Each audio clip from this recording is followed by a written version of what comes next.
Child abuse existed even before it was reported in the media. Humans are weak creatures, so perhaps they comfort themselves by bullying those weaker than themselves. What sad creatures. Ever since Kyoko was old enough to understand, her mother and father beat and kicked her. If she rebelled, they would drown her head in the bathtub or burn her back and arms with a charcoal brazier. But her parents weren't always mean. Sometimes they would be nice and take her to an amusement park. But maybe because the sushi restaurant they were running wasn't going well, there were more days when they were mean.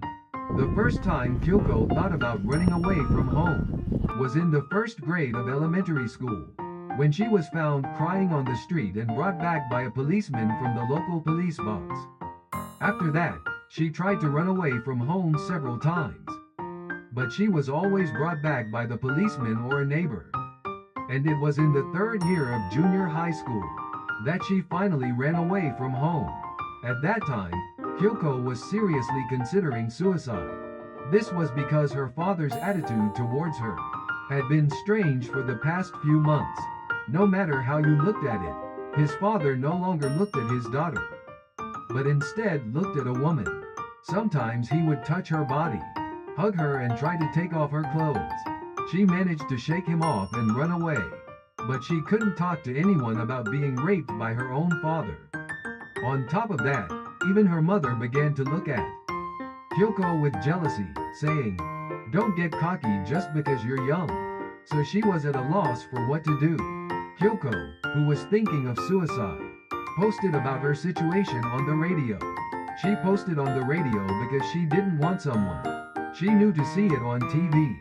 After a week, she was informed that she had received many replies. Among them was a letter that said, "If that's how it is, come to me."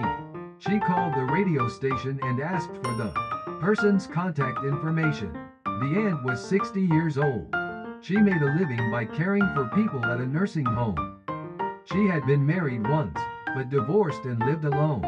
Humans are born to be happy, she said as we ate sushi rolls she'd bought at the supermarket. I couldn't stop crying when she told me that. It was a small welcome party. By strange coincidence, Kyoko and the aunt started living in a 2DK prefectural housing unit. After that, Kyoko became a certified care worker, while working part-time as a caregiver with the aunt. Of course, Kyoko's parents came over a few times, but each time the aunt would firmly tell them, "It's up to you to decide whether you want to go home or not." Then, a year after Kyoko became an employee at the welfare facility, she got a boyfriend. He was a man a year older than her who worked at the same facility, and who said, "My only redeeming quality is that I'm kind." He was timid, but loved fairy tales, and dreamed of becoming a fairy tale writer someday. When Kyoko decided to marry him, she said, "We'll have a wedding just the two of us." And her aunt replied, "Yeah, that's better for you, Kyoko." Even though she said that, her aunt watched them, secretly wiping away tears with a handkerchief from a corner of the church where they were having the ceremony. Now, Kyoko, him, and their 3-year-old son live in a prefectural housing complex. The aunt lives in the building opposite and comes over from time to look after the child.